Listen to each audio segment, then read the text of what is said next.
iyadoo dowladda federaalka Soomaaliya ay joojisay duulimaadyadii caalamiga ah iyo kuwa gudaha dalka si looga hortago faafidda cudurka coronavirus ayaa wali waxaa soo baxaya cabasho laga muujinayo duulimaadyada caalamiga ah ee gudaha dalka wali soo galaya.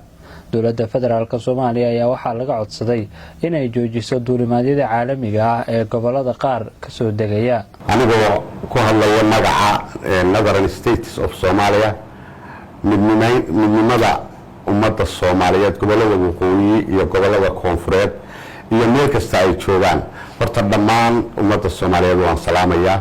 hadda waxaan halka u nimi qayla dhalaan baan nahay waxaan qayla dhalaan ka nahay goboladii waqooyi aafada ku habsatay ee diyaaradda Itoobiya ay wada joogtada gelin hore iyo gelin dambe degaysa. dowladda Soomaaliyeed ee madaxweynaha u yahay Maxamed Cabdullaahi Farmaajo iyo Prime Minister kiisaanu soo gaarsiinaynaa qayla dhalaantan sida aynu la wada socono adduunyadu wuu xanibay wixii isu socod ahaa. dowladda Soomaaliyana way xanibtay iyadaana mas'uul ka ah xeebaha hawada dhulka badda. waxaa haddaba la yaab leh ummadda Soomaaliyeed ku nool gobolada waqooyi intiiba way ku furan yihiin diyaaradda Itoobiya gelin hore iyo gelin dambe waa degtaa.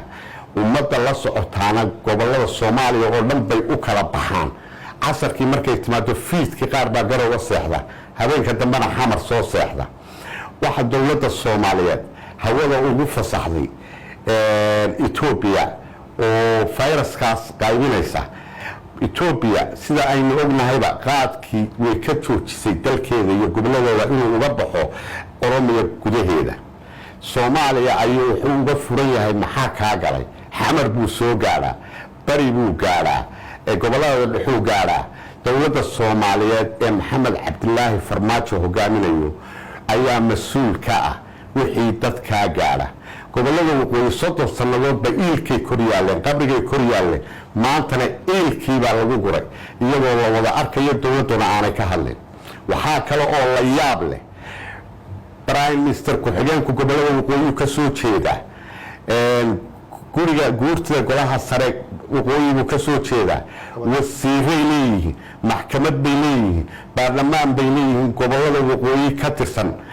sababta ay uga hadli laayihiin ee u gaarsiin laayihiin dowladda iyo internationalka ee loogu gargaari waayay ummadda ee qabriga loogu gurayo ee loogu daawanayo dowladda Maxamed Cabdullaahi Farmaajo madaxweynaha u yahay shacabkiisa waxa uu raali uga noqday isaga laga xisaabtamaya iyo Prime Ministerkiisa iyo golihiisa wasiirada iyo baarlamaanka iyo kuwa ka wakiilka ah ee magacooda ku shaqaysanaya ee jooga ee aan ka hadlayn ayaa la weydiin doonaa.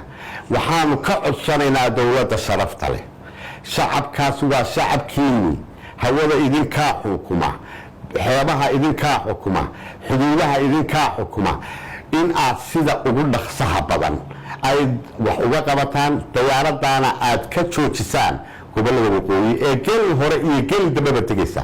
qaadkii Oromiya qura lagu koobay ee Itoobiya oo dhan joojisay Soomaaliya ku soo fatahay iyadana inaad ka joojisaan. waxaan labaad ummadda Soomaaliyeed gaarsiinaya qayla dhalaanta in ay iyaguna ummadda tabaalaysan ee aan wax looga qabanayn ee awrka baarqabka ah lagu sii daayay ee loo maqlayo in ay qayla dhalaan iyaguna ka soo wada jeediyaan hadday qurba joog tahay iyo hadday qolqol joog tahay. waxaa ii raacda isimada gobolada waqooyi u dhashay ilaa diinta waxgaradka aamusan haddaba dee waa go'aya dadkii waxa uu dhimanaya la garan maayo lama baaro. waxaan odhan lahayn ka kaca hadla awoodda ugu sareysa ismada idinka leh qolada culimada ee diinka oo dadku idin lagu yahay diinta dadku waa jecel yahay dadku ha kaco diyaaradda ha iska joojiyeen qaadkana ha joojiyeen. annaguna intaasaan idin sheegaynaa. Saacad Taatiko SBC Muqdisho.